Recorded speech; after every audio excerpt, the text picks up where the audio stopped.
What's up, NFL fans? I'm Emory Hunt, the czar of the playbook, and don't forget to check out and purchase your copy of our latest football game plan book, Stiff Arming Football Myths. We have these available in both PDF and paperback form.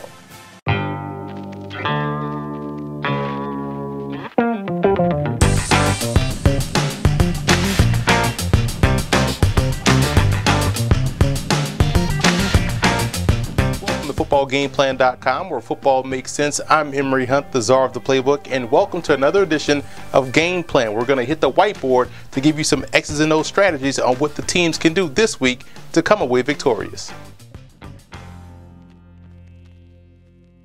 This week versus San Diego, I'm going to show you how the Broncos can have some success utilizing dual slants on the front side out of the trips formation with the shoot route going underneath it. Show you what we're talking about here. Simple concept: slant and another slant right there, and we have the shoot going on the outside. Now what your read is here, if you're Peyton Manning, you're reading the backer and the strong safety. If the strong safety buzzes out to take care of the shoot route, there's your read right there. Now if this backer is also buzzing underneath, I don't think he can get to this slant because Peyton Manning can throw the football here or throw it here depending on how quick he bails out, that strong safety bails out on the shoot route. But let's say you have the strong safety riding this route, the cornerback taking the shoot. This is where you want to go because you're going to have air right there because of the backer trying to get underneath and wall off. However, if both guys buzz and he bails, now you have your shoot route. So you see where three different things can happen off a simple dual slant shoot combination, and it's all about Peyton Manning reading the backer to the side, to the trip side, as well as a strong safety. So I think if one of two things can happen, if they get in a bind, they love to run out of the trips, they love to run those dual slants or those two in routes coming off that trips or out of the trips formation, they can have some success versus San Diego very early throwing the football, completing these short passes and staying on the field. It goes a long way in making sure they come away victorious in a very tough AFC West battle.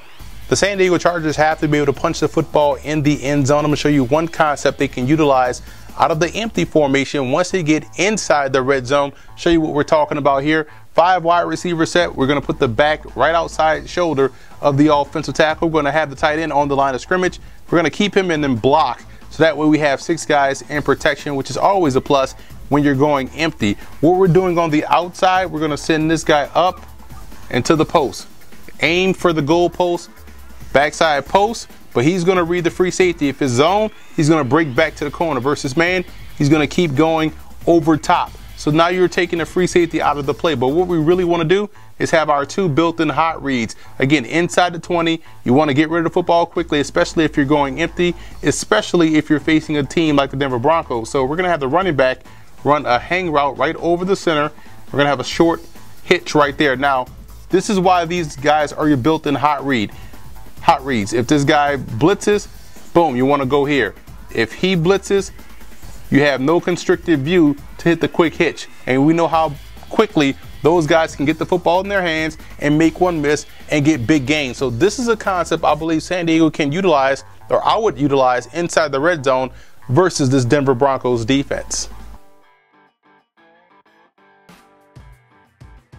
The biggest X factor in this ball game for the Broncos will be the play of their offensive tackles. They are vital in what they do in the running game, being able to get the edge. And versus San Diego, a 3-4 defense, is going to be imperative for guys like Ryan Clady, Luis Vasquez to have success on the outside in order for this Broncos offense to stay balanced and be able to run the football. So I think the offensive tackles of the Broncos will be the biggest X factor in this ball game.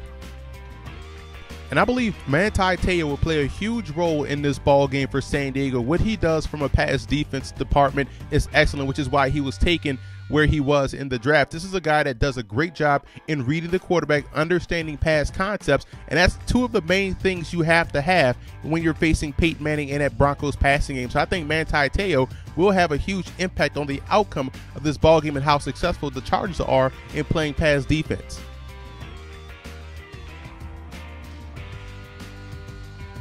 I like the Broncos in this ball game. I love the way they're running the football right now, and it makes everything on offense click for Denver, because right now, quietly, Peyton Manning isn't having the best of seasons by Peyton Manning standards, and I think right now the running game is helping them out a lot. I think they'll be able to run the football. That way the Broncos should be able to operate off play action. I think they'll ultimately win the game versus a very tough Chargers football team. And I also want to give a huge shout out to Charger fan forums and Bronco fan forums for always showing football game plan support.